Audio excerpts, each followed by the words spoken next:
Aujourd'hui, on va regarder une vidéo étonnante et ça ne se passe pas au Pakistan ni en Afghanistan, mais bien en France, à Paris, dans notre capitale. Il y a des quartiers où les femmes n'existent plus. Elles sont plus là, il y en a zéro. Et du coup, il y a des femmes qui militent pour leur liberté, pour qu'elles puissent à nouveau marcher dans la rue, sans se faire attaquer par certaines communautés. Et je vous jure qu'on est en France, à Paris. De toute façon, vous le verrez, hein, les gens parlent en français et tout. On est à Paris, sans déconner. On n'est pas en Afghanistan. Je mets un petit filtre, je sais pas de quel média ça vient. Hop. Regardez ces images. Des terrasses de café. Des rues. Elles ont un point commun. Les femmes semblent effacées.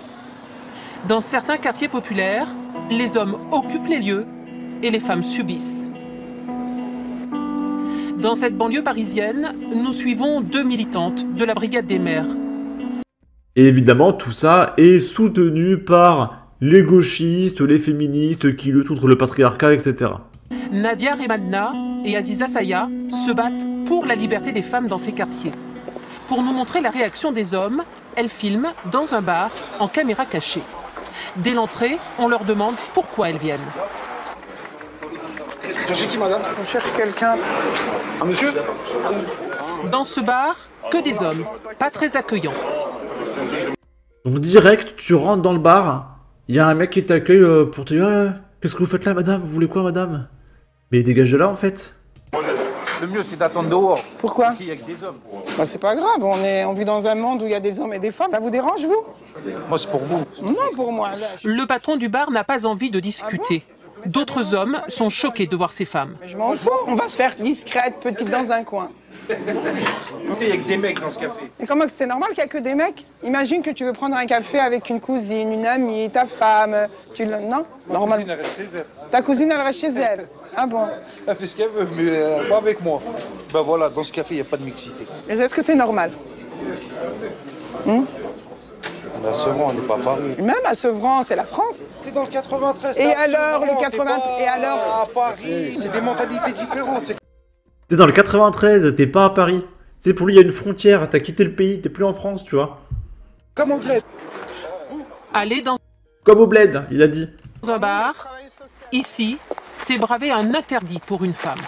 Tu fais ça en Arabie Saoudite, tu dis ouais. Mais ça, on est en France. On est en train de dire ah, mais tu te rends compte, il y a des femmes quand même qui ont été dans un café. Pourquoi les hommes rejettent-ils les femmes? Un problème de tradition, de culture, mais aussi de religion, selon ces militantes. En 2005, quand il y a eu les révoltes des banlieues, ben, on a appelé les grands frères pour calmer les jeunes. Et puis voilà, qui dit grand frère, ça veut dire qu'on a exclu déjà la femme, on a exclu la mère, on n'a pas fait appel aux parents, ce qui aurait été plus légitime. En fin de compte, on a donné la place à ces hommes qui aujourd'hui, ben, j'allais pas dominent, mais qui ont pris les quartiers, qui ont pris la place, quoi. L'islam, ils l'ont mixé. Pour moi, l'islam, c'est comme le code pénal maintenant. Et voilà, faut pas faire ça, ça c'est interdit, ça c'est interdit. Tout est interdit, alors qu'on est en France quand même. Et aujourd'hui, Ouh, il y a des gauchistes qui vont pas aimer. Parce que l'islam, c'est compatible avec le féminisme. Selon des nanas comme Sandrine Rousseau, etc. je pense que Pendant oui, l'interview, une voiture s'arrête. Voilà, il faut qu'on soit soudés parce que notre combat est légitime. Les plus jeunes que je connais, mais bon, c'est pas les plus Une méchants. façon d'intimider ces femmes, régulièrement menacées. Elles préfèrent arrêter l'interview. Dans cette banlieue de Lyon, des femmes semblent s'être résignées. Comme cette assistante maternelle, qui fait tout pour ne pas se faire remarquer. On met des vêtements sombres, des pantalons, pas de jupe, pas de maquillage, déplacé, de rouge à lèvres rouge, c'est pas possible. Voilà. On s'efface, on essaie de s'effacer, d'être le plus discret possible. Pourquoi? Et qu'il y a un mec qui embrouille ma femme sous mes yeux. Moi, je laisse pas ça arriver, hein. Je vous le dis tout de suite. Parce qu'on a peur, tout simplement. À Rieux-la-Pape, 20% de chômage, de nombreux commerces fermés. Les maîtres des lieux sont de jeunes hommes. Peu de femmes dans la rue et notre caméra n'est pas la bienvenue. Allez, on y va les filles, on va faire quelques commerces. Des femmes ont pourtant décidé de se battre. Régulièrement, elles organisent des marches. Habitantes du quartier, de tous bords politiques, elles veulent... Ah putain, on est à Lyon, hein. Les gens, on est à Lyon. Il y a des femmes qui s'organisent pour avoir le droit de marcher dans la putain de rue. On est à Lyon. Elles organisent des marches. Habitantes du quartier, de tous bords politiques, elles veulent reprendre leur place, s'imposer.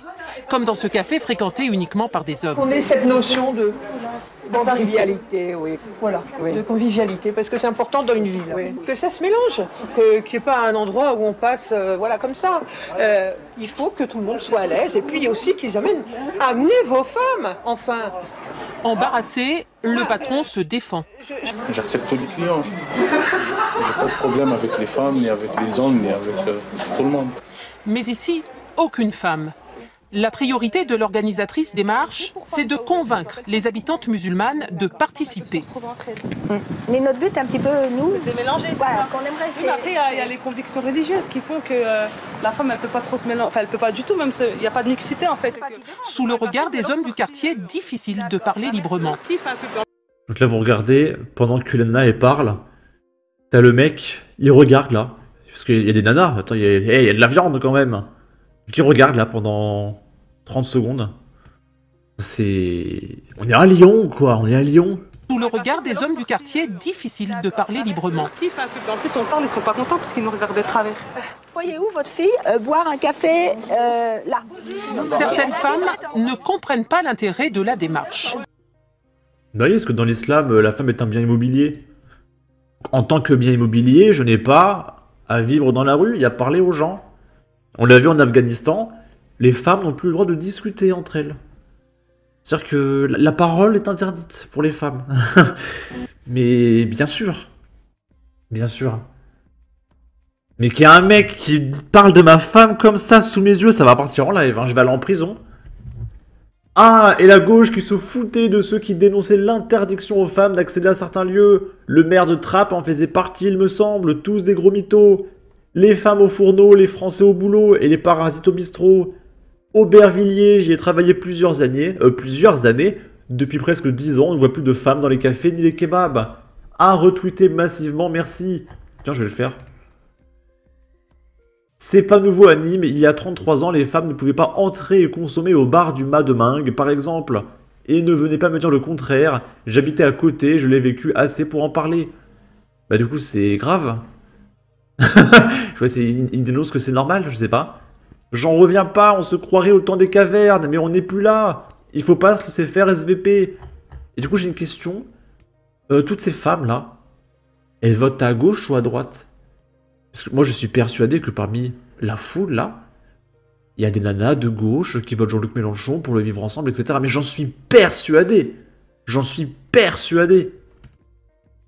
Là, on est à Soisy sous Montmorency, dans le 9-5. Il y a 50 mecs, dont certains armés de couteaux, qui ont débarqué dans un quartier pour aller éclater des mecs. 2 blessés graves. L'expédition punitive ferait suite à une bagarre survenue devant un lycée. Cette impressionnante expédition punitive a fait 2 blessés graves. Vers 20h30, les agresseurs, armés notamment de barres de fer, sont arrivés rue de l'Égalité, près du cimetière, où les jeunes du noyer crapaud ont l'habitude de se retrouver. Un premier blessé, touché par des coups de couteau, a été retrouvé sur la voie publique. Dans un appartement du quartier où il avait été recueilli dans sa fuite, un autre homme a été pris en charge. Il souffrait de blessures graves à la tête, causées par l'usage d'un marteau ou d'une barre d'haltère. Il présentait par ailleurs plusieurs plaies à une cuisse infligées par une arme blanche. Les services de police sont arrivés très rapidement sur place après avoir été alertés. Une réactivité qui leur a permis d'interpeller une quinzaine de personnes suspectées d'avoir pris une part active à l'expédition punitive. Selon les premiers éléments recueillis, cette expédition serait la conséquence de la bagarre violente qui s'est produite lundi après-midi devant le lycée Jean-Jacques Rousseau à Montmorency. Il était alors peu après 15 h, à la sortie des cours. 4 adolescents légèrement blessés avaient alors dû être hospitalisés par les pompiers et conduits en urgence relative vers les centres hospitaliers d'Aubonne et d'Argenteuil. Un 5e jeune avait alors été placé en garde à vue. Le motif de cette bagarre serait un conflit entre les jeunes du noyer crapaud et un ancien de la Chênaie à qui ils auraient dérobé une casquette. Pour une casquette, ils envoient 5 mecs à l'hôpital, et pour se venger des 5 mecs envoyés à l'hôpital, il y a l'autre bande qui ramène 50 mecs armés de barres de fer, mais n'importe quoi. Hein. N'importe quoi. Et on termine avec ça. Esclavagisme, tout va bien. 2 migrants marocains condamnés pour traite d'êtres humains en Gironde. Mais bien sûr, ils avaient exploité plusieurs de leurs compatriotes marocains travaillant dans des vignes de Gironde. Un père et son fils ont été condamnés mardi pour traite d'êtres humains. Le tribunal correctionnel de Libourne a condamné le père âgé de 59 ans à 1 an de prison ferme aménagée sous forme de bracelet électronique. Donc le mec n'a rien. Il est chez lui, il continue. Notamment pour traite d'êtres humains et soumission de personnes dépendantes à un logement indigne. Donc l'esclavage en France est condamné de rien à un bracelet électronique. Mais bien sûr, son fils âgé de 28 ans a été condamné à 6 mois de prison ferme, également aménagé sous la forme d'une détention à domicile. Sachant qu'on parle de campagnards, hein. Les mecs de base ne quittent pas leur domicile, ils sont à la campagne. Donc, tu as la gauche qui nous explique que oui, l'égalité, le droit des femmes, il y en a marre de la colonisation, etc. Et l'esclavage en France n'est pas pénalement répréhensible. Mais du vrai esclavage, hein. Non, là c'est... non, bracelet électronique. Évidemment. Sur ce, n'hésitez pas à donner votre avis, votre opinion, à partager, liker, commenter, ça aidera au référencement de la vidéo sur YouTube. Abonnez-vous, suivez-moi sur Twitter, prenez soin de vous, salut!